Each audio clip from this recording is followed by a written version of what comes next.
Welcome to the Expansive Astrology podcast, where we look at using astrology beyond the tropes and horoscopes to tune into the natural forces around us and within us, honoring our true nature to craft our future. I'm your host, Melissa, the Self-Care Witch, and I'm here to help you meet your magic. Without further ado, let's begin this week's episode with a tarot reading for the collective. Hi! Welcome back to the Expansive Astrology podcast. It's episode 36. I'm so happy to have you. Today we're welcoming in Aquarius season, Aquarius Energy, which is one of my favorites. I'm an Aquarius sun, so it's my time to shine, baby. I love the invitations that Aquarius brings. I feel like it can be so medicinal. So I'm very excited to share my take on the invitations of Aquarius season and how we can utilize this energy to really move us forward.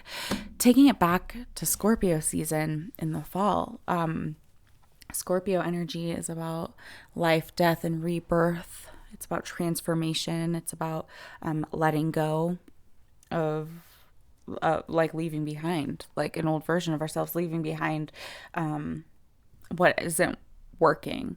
And then we move into Sagittarius season, fire energy, mutable fire, which helps us to rebuild from there, right? It helps us to dream. It helps us to expand. Sagittarius helps us to shoot for the stars and gallop into the sunset like a centaur. And then Capricorn season, which is wrapping up this week, helps us take those dreams, those really expansive gallop off into the sunset dreams, and refine them and make them practical and help us reach our goals in a way that is effective and sustainable. Now, next is Aquarius season, where there's an invitation to take that practicality, take that hard work, and put our own special flair on it. Really leaning into our authentic selves, our most authentic expression of self as we do that work. Climbing those mountains that the Capricorn goat is an expert at climbing those mountains in our own unique way. In a way that is not only practical and sustainable and that will help us get to where we are seeking to, go, but making sure that we're doing that in a way that feels aligned and like us. That feels true to the essence of who we are. There's a lot to share with you. I'm really excited. But first things first, the collective tarot reading for the week, as always. You hear me shuffling as I'm introducing the podcast, waiting for our 4-card spread to make itself apparent, and I'm going to, oh my God. I just got our 4th card, and we have 2 Aquarius cards in this spread. What? Yikes. Okay, well, that's really fun.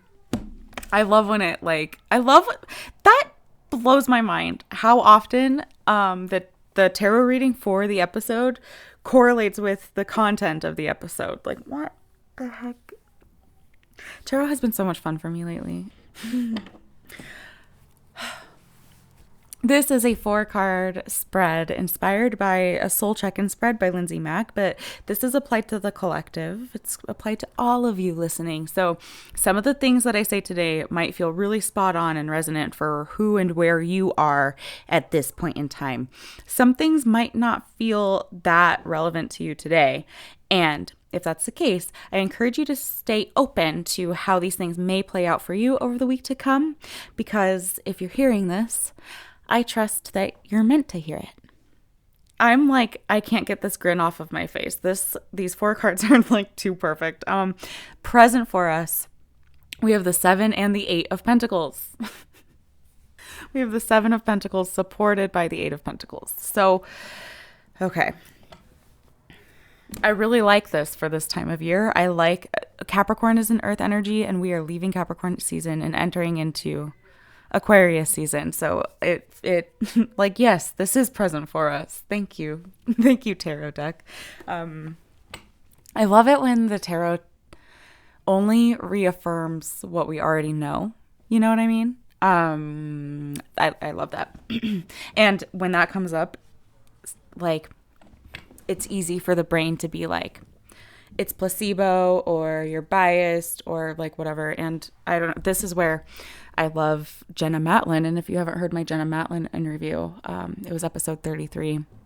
In her book, Will You Give Me a Reading? It addresses that. Highly recommend. Check out the podcast episode and check out her book. But anyway, present for us this week is the 7 of Pentacles supported by the 8 of Pentacles. So these are cards that symbolize hard work. The Pentacle cards represent earth energy. So in some decks, they're called coins. They kind of look like little coins. And in a lot of ways, they're oftentimes equated with money and how we make money. And that is certainly a part of it. And in Soul Tarot, like, we expand that a little bit. It's not only how we make our money, but it's how we engage with the earth.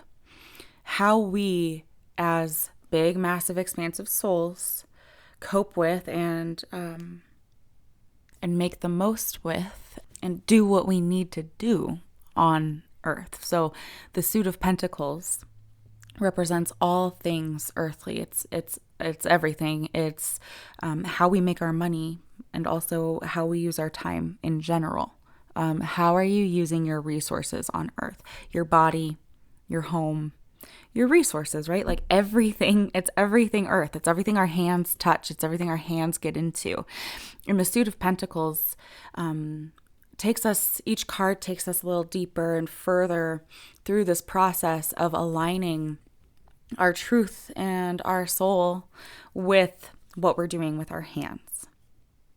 Making sure that what we're getting our hands into, making sure that the garden that we are tending, the seeds that we are watering and devoting ourselves to, making sure that those things are aligned, making sure that they're healthy, helpful, that we're doing the right things and we're on the right path. Now, the 7 of Pentacles particularly has us evaluate and accept and find goodness in the process. The 7 is kind of about like discernment, knowing when to act, knowing what to do, and knowing when to kind of take your hands off things and wait. How to best use your resources, how to best use your energy. You know, have you ever overwatered a houseplant?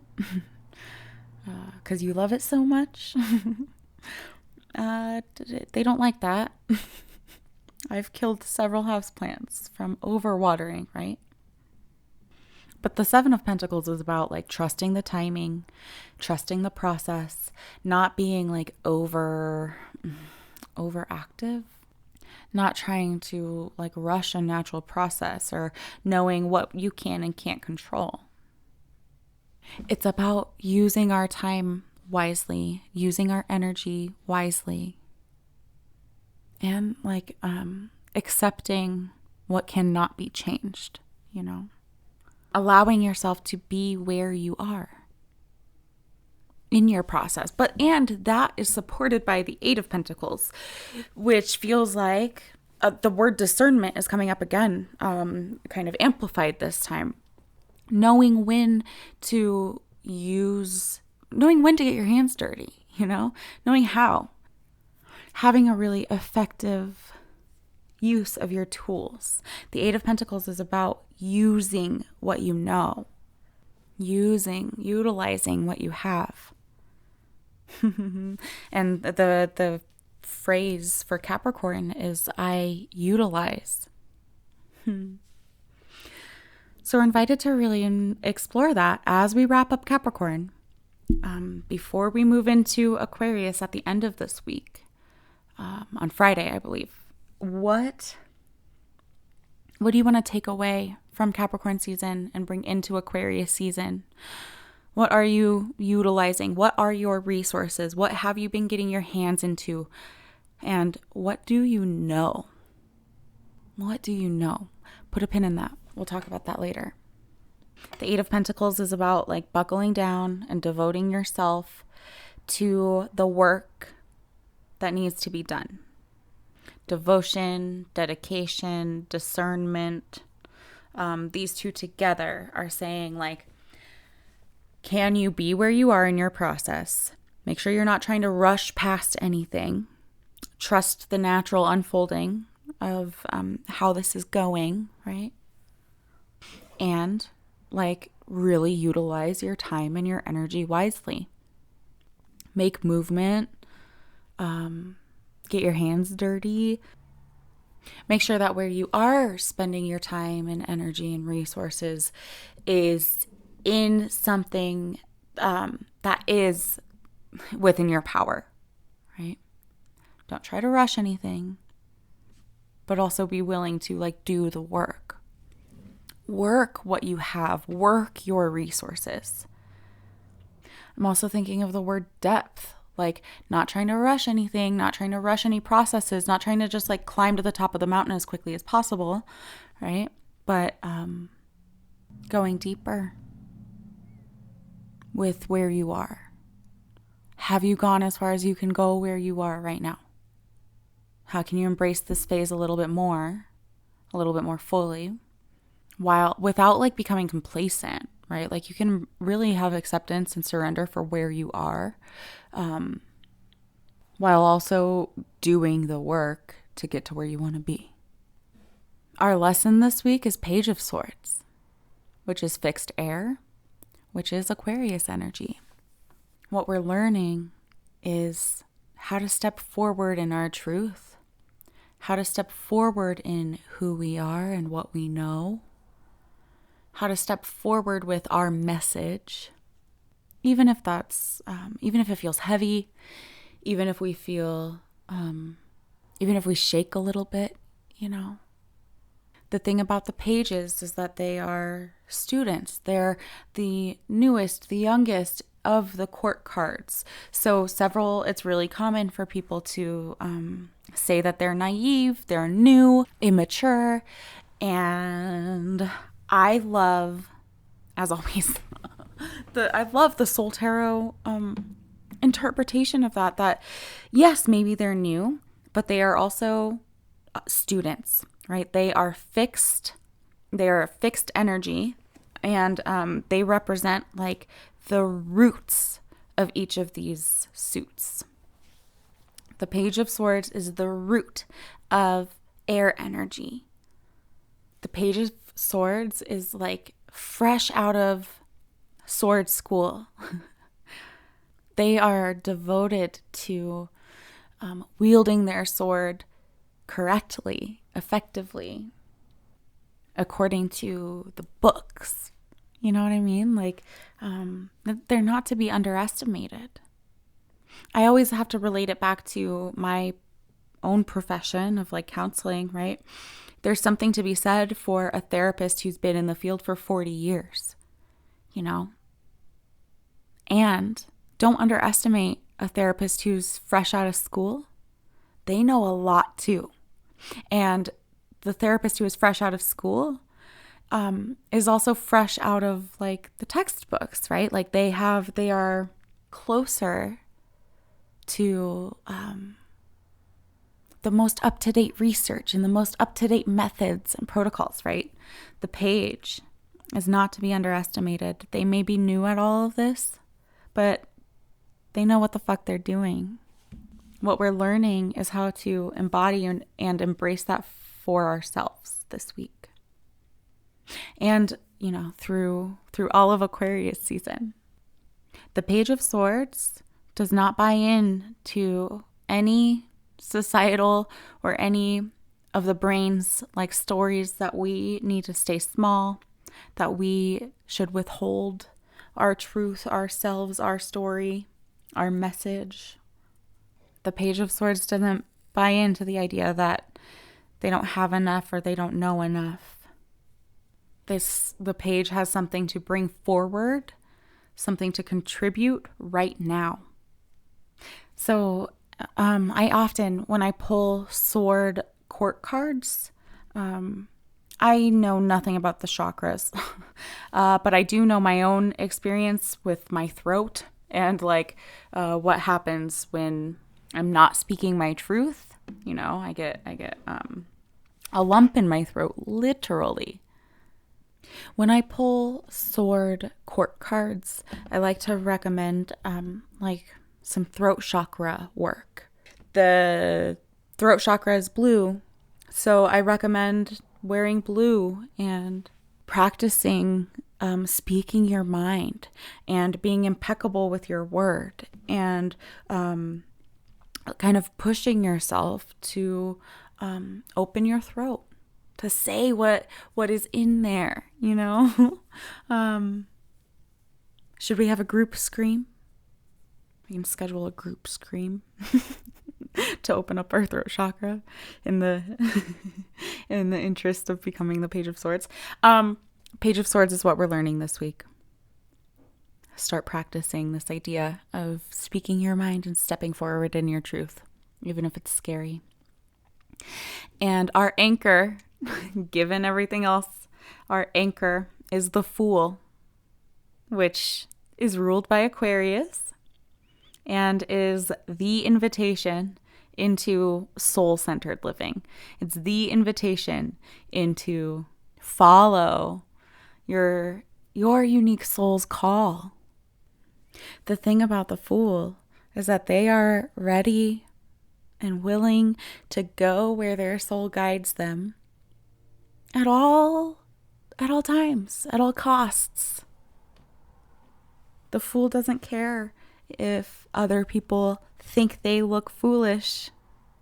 The Fool doesn't care if they look a little eccentric, if they're about to take a leap that other people or even the Fool's own brain or ego, it doesn't care if those parts of it's themselves or if others think it's a bad idea or think it's too risky or think they're eccentric and weird, right? The Fool is willing to just move through the world, move through this experience, kind of eyes closed, but heart up, chin up, heart out, being and embracing who and what they are, no matter what.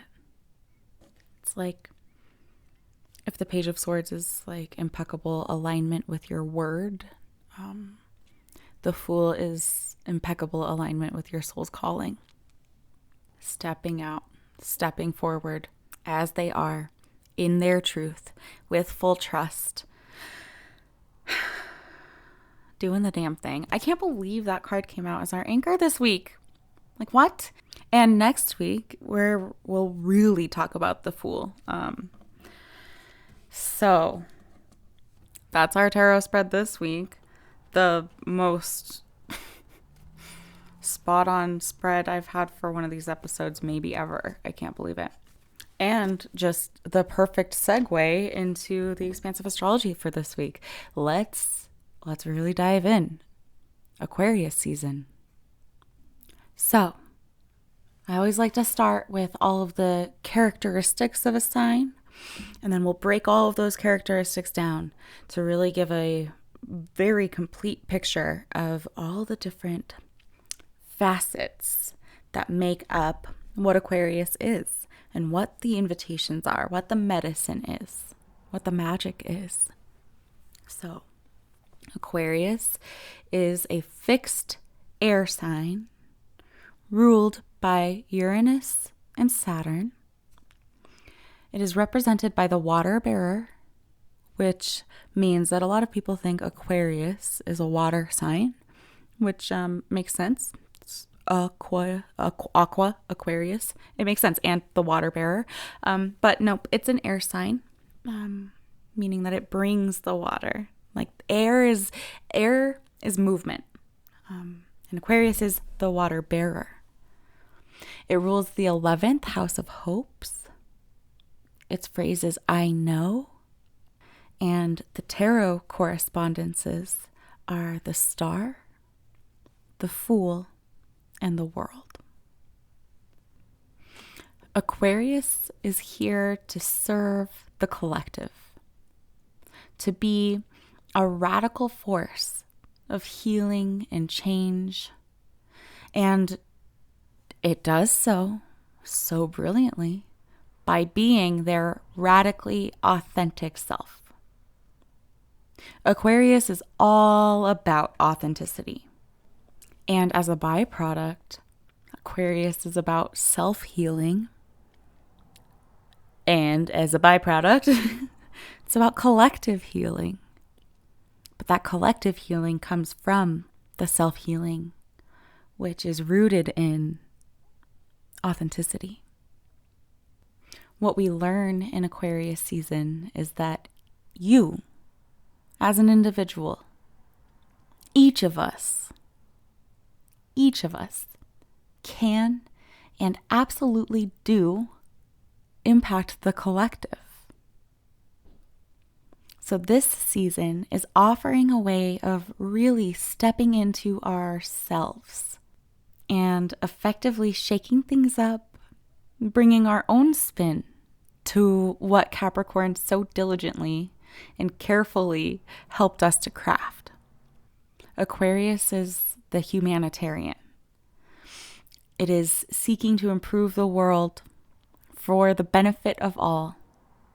And it can do so by being itself so fully, so completely, knowing that that's the mission. That's the work of Aquarius. And Aquarius season helps each of us, whether Aquarius is very strong in your chart or not, whether you feel like you are a humanitarian whose mission is to serve and heal the collective, that doesn't have to be your mission. And the medicine of this season is for you to most fully, radically, authentically be yourself so that you can serve in the way that you are here to do. Whatever that means for you. So, what is Aquarius energy? Let's break it down. Aquarius is an air sign.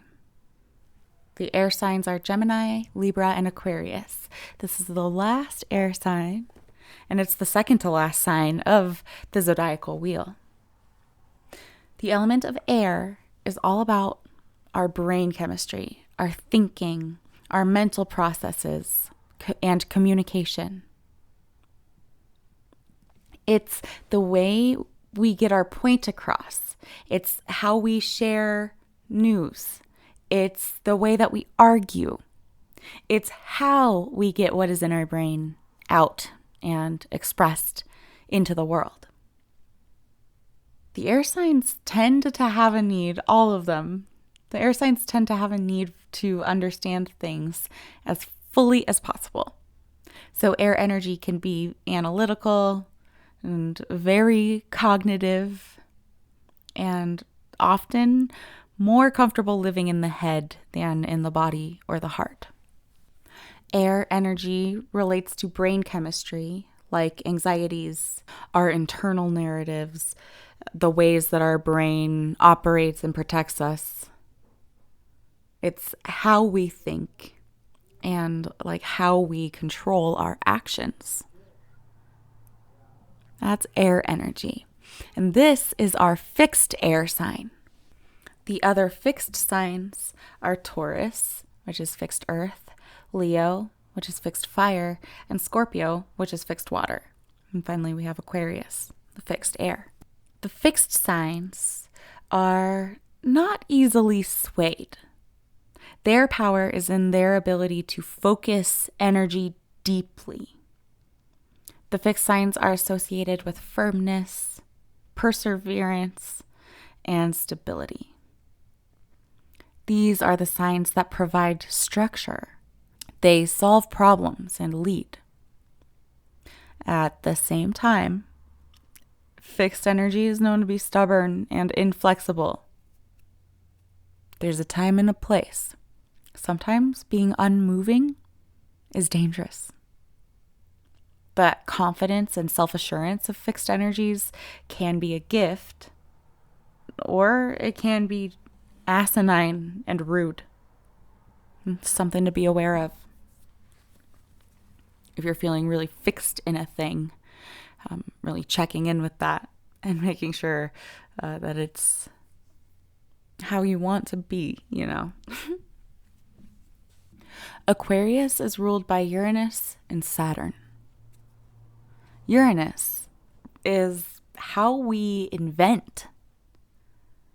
This planet has a key phrase of drastic change. It symbolizes both creation and destruction.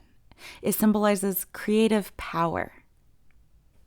Roy Gillette says, quote, "Such energy must be harnessed with care, but its very nature makes this difficult," unquote.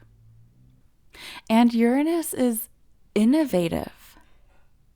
It helps us evaluate, do we accept or reject conventional attitudes and the conventional ways of doing things? It reminds us that the only constant in life is change. It's about saying yes to the soul, being who we are no matter what. It represents a willingness to change and to be unpredictable. Being ourself, following that inner call, no matter what, in every moment. A little astrological fun fact. When printing was first demonstrated in the 1440s and later in the 1940s when the electronic computer was invented, Uranus was in Gemini both times. How freaking cool is that? Now, Saturn is another intense planet, kind of a feared planet. Saturn concerns structure and how we control. Its phrase could be sacred responsibility. Saturn can represent limitations, obstacles, and responsibility. Saturn structures our lives and presides over career and longevity. It helps us identify where problems and restrictions exist in our lives and helps to remind us of the impermanence of this existence.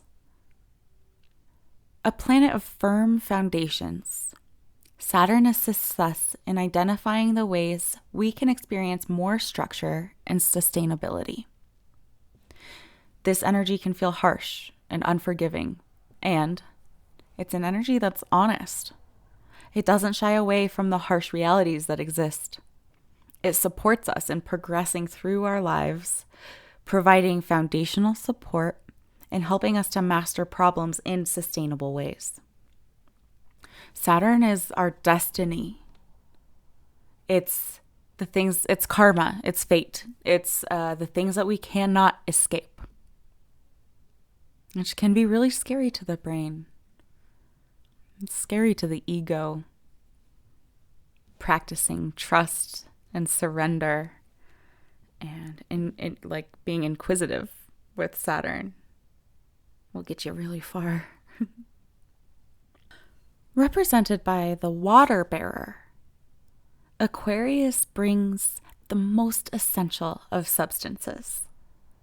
The water bearer represents creation and the giving of life. Water symbolizes truth and reflects the Aquarian desire to be of use to others in a really important way. Ruling the 11th house of hope, This is about how we serve others, how we're able to expand beyond the individual and focus on community.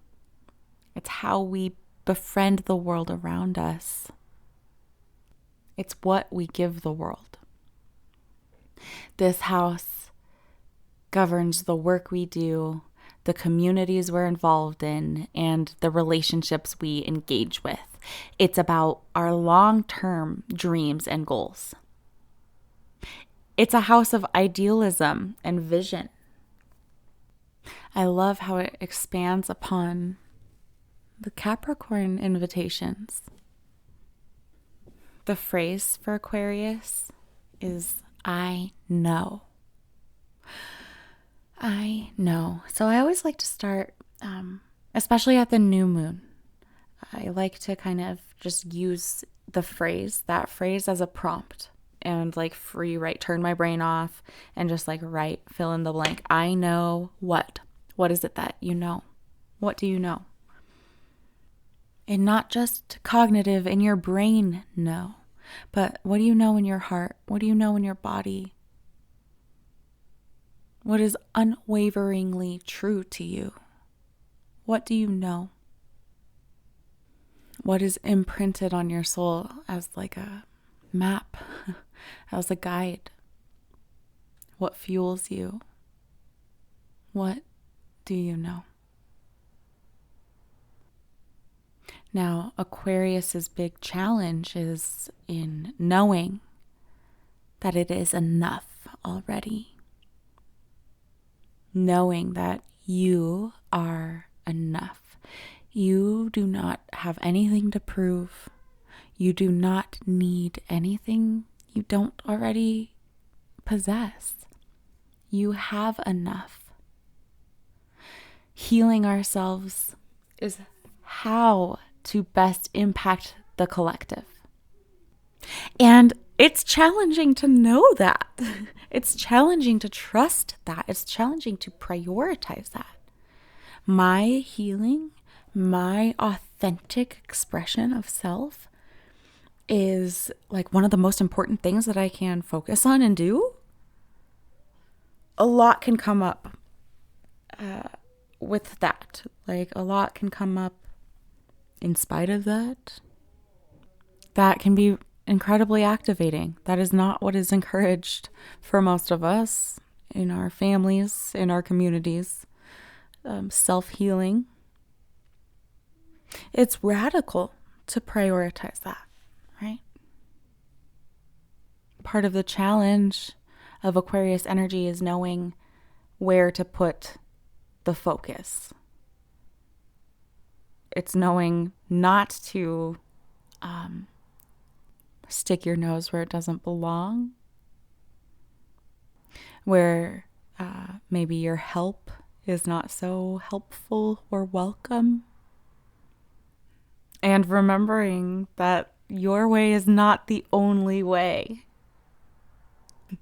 It can be kind of hard for Aquarius to remember that, to honor other people's expression of their inner fool, to know when and what and how to offer help and guidance and water, right? Not everybody wants your water, even if it's like the best water. And then there's this, this tendency that I think is, rather universal, at least in this culture, and especially, maybe it's not fair to say especially, because what would I know? But, being raised female, it's incredibly emphasized the importance of like giving to others and serving others. Especially, I was raised in religion. So like religious women, religious females being raised and conditioned that way. The whole existence within that belief and within that community, a woman's whole existence is to serve and to give. Serve God, serve men, serve the church, serve families, serve children, and whether that was like radically programmed into you or not, right? We tend to focus on healing, nurturing, resolving, bringing change to things that are outside of ourselves, changing others, changing systems. There's a lot to focus on outside of ourselves that needs to be tended to and changed, that needs some fucking water, right? But that becomes a problem when that focus is so external. That call for change, that call for external change can kind of get in the way of a willingness for internal change, right? That goes back to the fixed energy. Aquarius is air, so it brings movement. It brings a message. It wants to heal. It wants to help. It wants to serve the collective. It wants to see massive change and revolution. It wants to question the convention, right? Why are we doing things this way? Aquarius wants to bring innovation to the world. And it can get really fixed in who and how it is. It can get really fixed and stuck and so focused on the external and then so fixed in the internal that internal healing, that self-healing, internal change can be neglected for a lifetime. Check in with yourself, like where are you trying to focus change, and where can you actually focus change? Part of the challenge of Aquarius, it's like able to think and see outside of the box, but it's not always able to think and see outside of its box. So, empowered expression of Aquarius energy that we're all invited to keep present throughout this season, really kind of keep alive, lean into as the next few weeks unfold. Empowered Aquarius is loving, it's innovative, it's humane, and seeks equity. The humanitarian, the activist. Aquarius can be objective, it's sociable, it's unique and bold, idealistic and confident. It's friendly and sociable, quirky, assertive, non-judgmental, discerning, independent, and altruistic. On the other hand, some of the disempowered expressions of Aquarius energy that I invite you to stay aware of. Notice if you are experiencing any of this and see if you can shift into an empowered expression. Disempowered Aquarius can be stubborn. It can be self-righteous, arrogant, closed-minded. Arrogant is on my list twice. Yikes. Disempowered Aquarius can be detached and avoidant. It can have a God complex. Disempowered Aquarius puts others before the self. It can be uncompromising, obstinate, intimidating, independent in a bad way. It can be insecure, cold, stubborn, is also on my list twice, tactless, and assuming. So again, just notice when you're in any of these places and see if you can find it within yourself to make the choice to shift from disempowered expression to an empowered expression of where you are and what's going on, you know? So Aquarius teaches us how to find, embrace, and really let loose your most authentic individual self.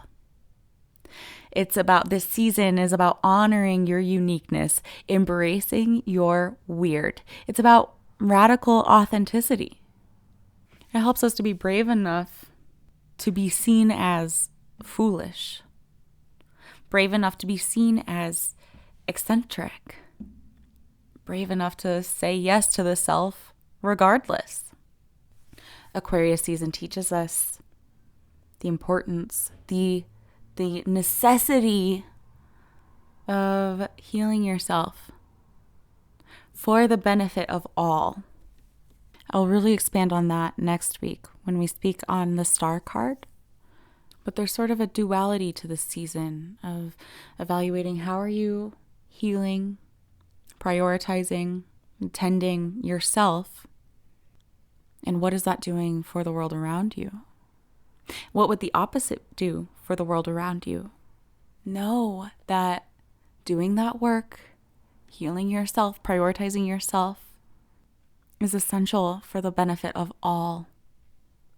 You are so important. You have an impact. What do you want that to be? What do you want that to look like? What feels most true and aligned for you? So next week we will speak about the star, the fool, the world, and the suit of swords. And later this season, we're going to talk about what it means to really become yourself, to embrace who and how you are. And then we'll expand on that and talk about what it means to be the water bearer. This work is so important. I feel like it totally embodies, encompasses, explains what I am and what I do in the world. What I'm so focused on, you know. I love me some Aquarius energy. Now, before I go, I want to remind you that we are skipping a few weeks of moon meetups, and we won't meet again until February 5th, where we will talk about that full moon in Leo, which is the polarity to Aquarius, and it is so freaking good. I love that relationship where Aquarius helps us embody our most authentic self. Leo is all about like shining as we are. The phrase for Aquarius is I know. The phrase for Leo is I will. Oh, it's so freaking good. We're going to have a full moon in Leo, and we're going to talk about it Sunday, February 5th. I would love to have you. Also, if you haven't yet, I would also love to have you support the podcast and join the Meet Your Magic monthly membership. In exchange for $25 a month, you will receive an all-access pass to any and every moon meetup your heart desires to attend, as well as a monthly tarot spread directly to your inbox, personalized and written by me for you each month. Speaking of which, let me just drop a quick thank you so freaking much. I love you so freaking much to my members. To my members, my sweet souls who have joined already, thank you so freaking much. I love you so freaking much. I'm currently saving to add an upgrade to my website that will make like registration for things like moon meetups much easier. And upgrades like that are totally thanks to you, my members. So thank you for the third time. I will see you next week, where we will talk about what it means to heal the self and step forward as we are. It's a really important episode for anybody who struggles with anxiety or like PTSD. The medicine of the star and the fool and the world are so essential for those things. So I will meet you here next week, same time, same place. Yeah. Until then, Take care. Bye. Now, before you go, let me keep your ear for just a moment. This week's episode is brought to you by www.theselfcarewitch.com, my bread and butter, where you can find more information on my current courses, offerings, and other fun ways to connect with myself and yourself. If you enjoyed this episode and you dig what I'm doing here, please subscribe to the podcast, rate it, and leave a review. It helps so much. And if you'd like to connect with me, head to theselfcarewitch.com. I'd truly love to hear from you. Until next time, take care.